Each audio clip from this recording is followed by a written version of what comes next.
अस्सलामु अलैकुम एवरीवन, मैं इम्तियाज और आप सभी देख रहे हैं A1 एजुकेशन 2.0 पर आप सभी का स्वागत करता हूं। अगर आप इस चैनल पर नए हैं तो चैनल को सब्सक्राइब और वीडियो को लाइक करना ना भूलें। सभी पेंशन धारकों के लिए सूचना, होली से पहले इन 6 नियमों का पालन करना अनिवार्य।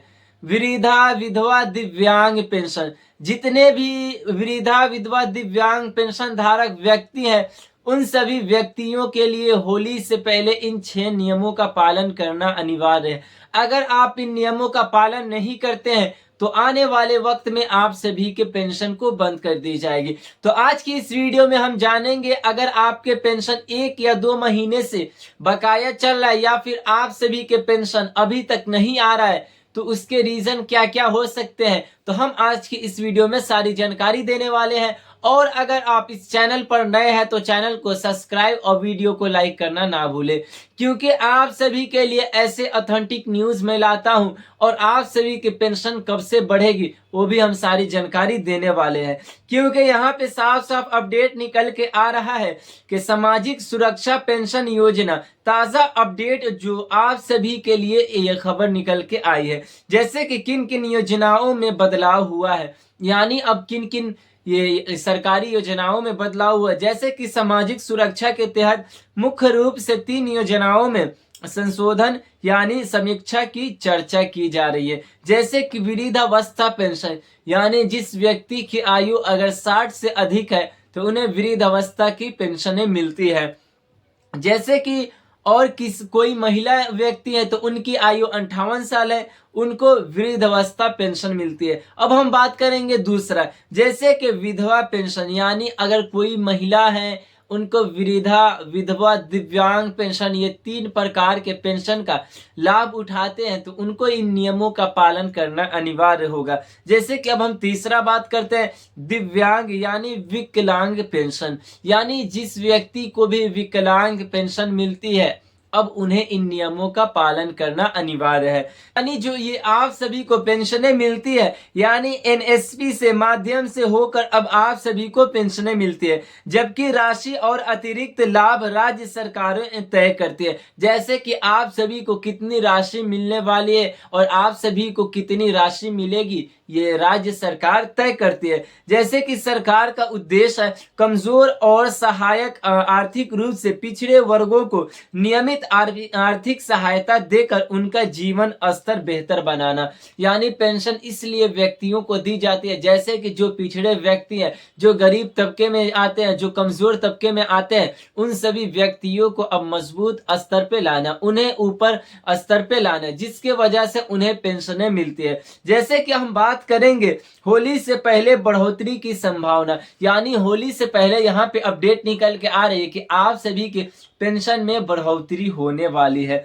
जैसे कि बजट पत्र के यानी बजट सत्र के बाद पेंशन राशि बढ़ाने की संकेत, यानी ये संकेत निकल के आ रही है कि अब आप सभी के पेंशन में बढ़ोतरी होगी।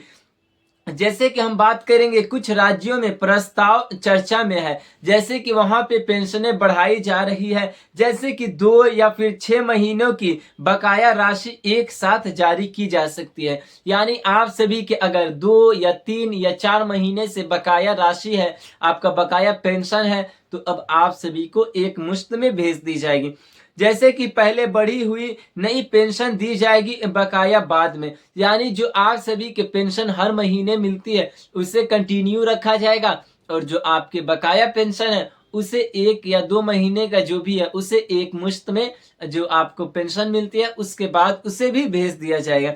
जैसे कि यहाँ पे अंतिम निर्णय राज्य सरकार की घोषणा पर निर्भर, यानी राज्य सरकार की तरफ से ये घोषणा की गई है कि अब आप सभी के जो भी बकाया पेंशन है उसे 1 या 2 महीने का बकाया हो या फिर 2-4 महीने का बकाया है उसे एक मुश्त में भेज दिया जाएगा। जैसे कि यहाँ पे लिखा गया है कि वर्तमान पेंशन राशि राज्य सरकार अनुसार अलग अलग राज्यों में अपनी अलग अलग पेंशनें मिलती है। जैसे कि राज्य सरकारें अपनी आर्थिक स्थिति के अनुसार राशि तय करती है। जैसे कि सामान्यतः आप सभी को जो भी राशि मिलती है, जैसे कि राज्य सरकार तय करती है कि अब आप सभी को कितनी राशि मिलेगी और केंद्र सरकार उसमें आप सभी को मदद करती है, यानी राज्य सरकार को सहायता प्रदान करती है, जिसकी वजह से राज्य सरकार आप सभी को पेंशन देती है। जैसे कि बुजुर्गों को 1000 से लेकर 3000 प्रति माह, यानी अब जो आप सभी को पेंशनें मिलने वाली है 1000 से लेकर प्रति माह 3000 तक भेजा जाएगा। और यहाँ पे विधवा महिलाओं के लिए जो बताया गया है, विधवा महिलाओं के लिए 1500 से लेकर उन्हें प्रति माह 3000 तक भेजा जाएगा। यानी जो भी विधवा महिलाएं हैं उन्हें अब आपको घबराना नहीं है, आप सभी को चिंतित नहीं होना है, क्योंकि सरकार ये योजना के तहत आप सभी को 1500 से लेकर 3000 राशि देने की बात कह रही है। जैसे कि अब यहाँ पे हम बात करेंगे दिव्यांग, यानी दिव्यांग व्यक्तियों को ज्यादा इसमें पेंशन मिलने वाली है, क्योंकि सरकार ये जो भी व्यक्ति हैं दिव्यांग उन सभी को ख्याल में रखते हुए अब उन्हें प्रति माह 3000 से 6000 तक उन सभी व्यक्तियों को प्रति माह दी जाएगी। जैसे कि अब हम बात करेंगे यहाँ ये जो भी पेंशनें बढ़ाई गई है और जो इतनी पेंशन की राशि मिल रही है कौन कौन से राज्य में। जैसे कि यहाँ पे आप सभी को बता देना चाहता हूँ, हरियाणा में बुजुर्गों को लगभग 3500 यानी 3250 तक पेंशनें मिलती है। यानी राज्य सरकार अनुसार आप वहां पे अपने बजट के हिसाब से वहां पे सभी व्यक्तियों को पेंशन देती है। जैसे कि हरियाणा में 3250 यानी 3250 व्यक्तियों को पेंशन मिल रही है और केंद्र राज्य दोनों मिलाकर ये राशि देती है, यानी केंद्र सरकार और राज्य सरकार मिलाकर इस राशि को देती है। जैसे कि अब हम बात करेंगे आय सीमा में बदलाव। जैसे कि आप सभी परेशान होते होंगे कि हमारी कितनी आयु होनी चाहिए जब भी हमें पेंशन मिलेगी, तो अब आप सभी की आयु सीमा को लेकर यहाँ पे जैसे कि पात्रता के लिए आय सीमा महत्वपूर्ण है, यानी अगर आप पेंशन का लाभ उठाते हैं तो आप सभी की आय सीमा होना अनिवार्य है। जैसे कि वार्षिक आय 1 लाख से, यानी आप सभी के आय जो भी आपके वार्षिक आय है उसमें अब आप सभी को जैसे कि यहाँ पे बताया गया है 1 लाख से अधिक पात्र हो सकते हैं। जैसे कि अगर आपकी वार्षिक आय जो है आपकी 1 लाख है तो आप पात्र व्यक्ति हैं, आप पेंशन का लाभ उठा सकते हैं।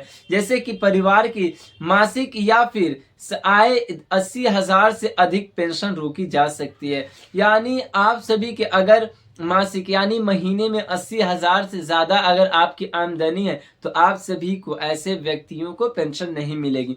जैसे कि आय सीमा पर हर राज्य में अलग अलग नियम को लागू की गई है। आवेदन से पहले स्थानीय कार्यालय से पुष्टि करें। जैसे कि आप सभी जो आवेदन करेंगे पेंशन के लिए, सबसे पहले आपको स्थानीय कार्यालय जाकर वहां पे आप सभी को पूछताछ कर लेना है कि हमारी वार्षिक आय कितनी है, क्या हमें पेंशन मिलेगी।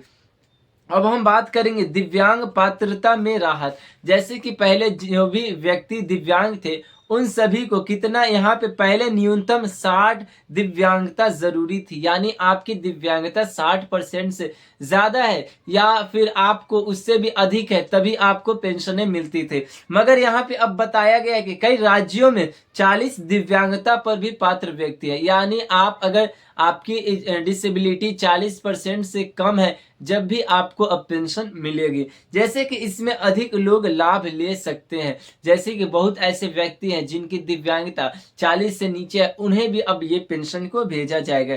जैसे कि लेकिन लाभार्थियों की संख्या बढ़ने से भुगतान में देरी की संभावना भी बढ़ सकती है। यानी जैसे ज्यादा व्यक्ति हो जाएंगे पेंशन राशि वाले तो अभी आप सभी के 1 या 2 महीने के जो बकाया पेंशन चल रहा है उसे थोड़ी देर बाद में भेजा जाएगा। अब हम बात करते हैं आवेदन प्रक्रिया के। जैसे कि अगर आपको आवेदन करना है तो आप सभी ऑनलाइन भी कर सकते हैं और ऑफलाइन भी। जैसे कि यहाँ पे राज्य सरकार की आधिकारिक वेबसाइट पर या फिर सेवा पोर्टल से आप सभी आवेदन कर सकते हैं। अब हम बात करेंगे ऑफलाइन। जैसे कि यहाँ पे शहरी क्षेत्र में अगर रहते हैं तो आप सभी को नगर निगम, नगर परिषद, कार्यालय, और अगर आप ग्रामीण क्षेत्र में रहते हैं तो पंचायत, ग्राम पंचायत, प्रथम कार्यालय, यानी आप सभी को ग्राम पंचायत या फिर नगर निगम जाना है। और यहाँ पे हम बात करेंगे सबसे महत्वपूर्ण जो दस्तावेज है, आप सभी को कौन कौन से दस्तावेज को जमा करना है। जैसे कि यहाँ पे बताया गया है कि अब आपको आधार कार्ड, बैंक पासबुक, आय प्रमाण पत्र और आपको आयु प्रमाण पत्र वृद्धा पेंशन हेतु वृद्धा पेंशन का लाभ उठाते हैं तो आयु प्रमाण पत्र भी देना होगा। अगर आप दिव्यांग व्यक्ति हैं तो आपको दिव्यांग प्रमाण पत्र यानी दिव्यांग पेंशन व्यक्ति उठाएंगे तो उन्हें ये डॉक्यूमेंट को देना होगा। जैसे कि हम अब बात करेंगे कि अब आप सभी को जो पेंशनें नहीं आ रही या फिर 2 या 3 महीने से बकाया चल रहा है, उसके पीछे का रीजन क्या है। जैसे कि यहाँ पे बताया गया है कि नियमों के अनुसार जो आप सभी के 1 या 2 महीने से पेंशन बकाया चल रहा है, उसके मुख्य समस्याएं जैसे कि 2-4 महीने तक पेंशन अटक जाना, डीबीटी एक्टिव ना होना। जैसे कि अगर आपका 2 या 3 महीने से पेंशन बकाया है, तो जैसे कि यहाँ पे डीबीटी एक्टिव नहीं है, जिसके कारण आपके पेंशन नहीं आए हैं। और आय सीमा अपडेट ना होने के कारण पेंशन बंद होना। जैसे कि अगर आपकी आय सीमा अपडेट नहीं होगी, तो आप सभी की ये पेंशन को भी बंद कर दी जा सकती है। जैसे कि बैंक खाते में अधिकार सीडिंग की समस्याएं, जैसे कि आधार आप अगर ये बैंक में अपडेट नहीं करवाते हैं, अगर आपके बैंक में लिंक नहीं है, तो इस समस्याओं में भी आपके पेंशन अटक सकती है। तो आप सभी को ये सारे जो भी अपडेट दिए जा रहे हैं, आपको अपडेट के नियमों का पालन करना है। अब हम बात करेंगे, सरकार पेंशन योजनाओं को अधिक पारदर्शिता और प्रभावी बनाने के लिए नियमों में बदलाव कर रही है। यानी अब कोई व्यक्ति फर्जी तरीके से इसका लाभ ना ले सके, जिसके कारण इन सारे नियमों का पालन करने के लिए सरकार कह रही है। तो अब आपको इन नियमों का पालन करना है, और आप अगर पात्र व्यक्ति हैं तो आप सभी को बैंक में जाकर डीबीटी चेक कर लेना है, ईकेवाईसी चेक कर लेना है, और आपको जाकर वहां पे आप अपना जीवन प्रमाण पत्र यानी लाइफ सर्टिफिकेट आपको जमा कर देना है। जब भी आपको ये सारा प्रोसेस जो है आपको होली से पहले कर लेना है। जैसे कि आप सभी के होली के मौके पर जो भी पेंशन बढ़ाई जाएगी, इसमें आप सभी के नाम भी शामिल हो जाए। तो ये थी आज की काफी महत्वपूर्ण वीडियो। अगर कोई डाउट रह जाए तो जरूर कमेंट करके बताएं। धन्यवाद।